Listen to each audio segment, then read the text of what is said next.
Don't let prom night turn tragic. What every parent must tell their teen before prom night. Prom night means dresses, tuxes, photos, and memories that last a lifetime. But unfortunately, it can also come with real risks. Drowsy driving contributes to 20% of crashes, and according to the National Highway Traffic Safety Administration, thousands of fatal crashes each year involve fatigued drivers. So, with that said, for the teens celebrating prom and staying out late, the danger is very real. On today's episode of Throwing Your Parents Under the Bus podcast, veteran crash investigator Mike Pehl shares what every parent and every teen should know to make sure prom night ends with everyone getting home safely. Right now, I'm going to turn it over to Natasha Johnson, who brings us a story from one of our very observant students. Natasha? Yeah. So we have Brianna, and she said, my mom learned how to drive like anyone else, but it was mostly the behind the wheel instructor. My grandma didn't do most of the hours with her, so the instructor did extra hours for her to complete, which is probably why she is a good driver. And her scariest story of her driving was it was late out, and my mom and her friend were coming back from some concert in the cities. And when they were like 3 minutes away from her house, my mom fell asleep and went into the ditch and rammed into a tree. The car was destroyed, but somehow my mom and her friend were fine. They safely made it home, but they were so tired, they just fell asleep, forgetting about the car. Wow, Brianna. Yeah, they did get lucky because usually when you hit trees absorb no energy in a crash. So there's nothing to collapse on that tree. It all has to collapse backwards into our bodies. And then the body we can replace and fix broken bones and all that. But the things that we cannot fix with seat belts and airbags is the brain and the heart and the organs when they get slammed inside our body. And that's usually what kills people in these kind of crashes. Um, must have had their seat belt on because if you're a front occupant and you hit a tree, you're shot out of that windshield quite quickly.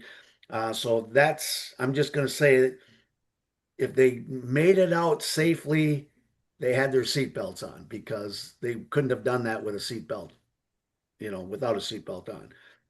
I know prom season's coming up, and we that's the title of this, and it's very, very important that all parents and students, I want you to sit down and open up your mind because you want to go back to school after prom. And all across this country, there's going to be kids that are not going or not coming back or not going home anymore because they're not going to pay attention to this. It is our number one killing night in teenagers, more than New Year's Eve. You're going to do sleepovers, you're going to party all night. And listen to me carefully. Even though you have a lock in school and there's no drugs and alcohol, at 8 o'clock in the morning or 7 o'clock in the morning, they release you guys. You've got no sleep. A drowsy driver is as bad as a drunk or as bad as somebody on drugs. So you need to set the ride up with your mom, your dad. I know that's not cool. Brother, sister, uh, you Well, know, even Uber. or even Right. Uber or Lyft or whoever. Most of you are going to say we don't need that and we're not going to spend that kind of money. But it gets back to where do we draw the line? I'm just saying this. You guys partied all night, your adrenaline was going. All of a sudden, the letdown is when you get back into the car. So if your friend is sleeping, which they're going to be, because you've done all your screaming and hollering all night long and you didn't get any sleep. So now your friends as passengers are going to probably take a quick nap, which is an absolute no-no for the driver. Someone's got to be there to be that co-pilot because that's when, like Brianna said, my mom and her friend fell asleep. I guarantee you the friend fell asleep first. Sure. because the friend would have saw the car just doesn't go in the ditch. There's reactions that the car does before it rolls, hits another car, hits a tree, goes off the road. Someone's got to be that co-pilot. Say, hey, whoa, hey, dude, what are you doing? So prom night, we need to pay attention. Also, remember this: there are students out there that are not going to pay attention to life. They are going to drink. They are going to do drugs. All right. They are going to stay up all night. And the worst place for you to drive is out in the country where everybody heads because why? Party. Parties, no police officers. But more importantly, guess what? No trauma center, no ambulance. All right. No helicopters. Maybe the helicopter can't land there. So all these spell disaster in your life. And that's where you need to be a smarter kid than your friends. And you need to demand it. And you need to know who you're going to be out with. Because guess what?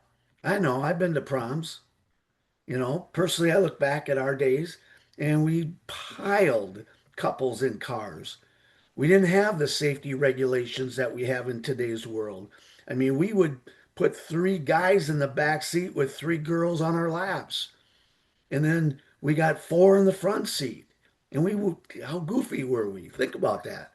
So we survived it. And I'm not saying you can't, but you have to be smarter. It's just this generation needs to be very, very smart. And I know you all can do that, but I want you to remember all the people out there that are not going to do that. And this is where you need to become that defensive driver. You seriously really need to look at not how much fun you're going to have, how am I going to have that fun, and then be there to talk to mom and dad, brothers and sisters and friends after I go home and have my letdown of exhaustion. Okay. Because really, you're going to be that. You're doing an all-nighter. You're going to be up for 48 hours. So 24, 28, 30, whatever. So pay attention to your life. And remember,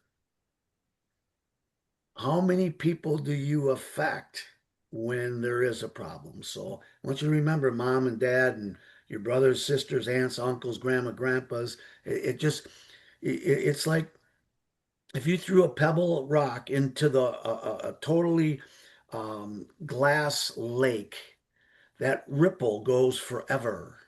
Just a little pebble drops in, and that ripple affects so many people in your life. You're that ripple, and all of a sudden it vanishes when things don't go the way they're supposed to. So I want you to really seriously think of that stuff. So I don't know what else you two can add, but there you go. Yeah. Well, there's a lot of things, and we have a lot of different uh, videos on our website about what happens to kids, and some of them even go to jail because they've killed their friends. Yes. Did you have something, Natasha? No, I thought that was good. I guess it's not necessarily life-saving or Yeah. anything, but my car, after like an hour and a half of driving, will be like, hey, time for a coffee break. You should Oh, pull over yes. now. But that's Some of not them do that. life-saving, like Yep. I said. Yeah. Yeah. Well, it's trying, that's for sure. It So tries, that's yeah. good. Mhm. That's good. Well, I guess that's it for today's episode. And if you learned something today, don't keep it to yourself. Share this episode with your friends and family, and especially to your teen who's maybe prepping for prom. You can catch every episode on YouTube at Drive Safe, Ride Safe 1, which is the number, not the word. And you can subscribe to our website or our YouTube channel, and it's free, and you'll be the first to know when a new episode drops.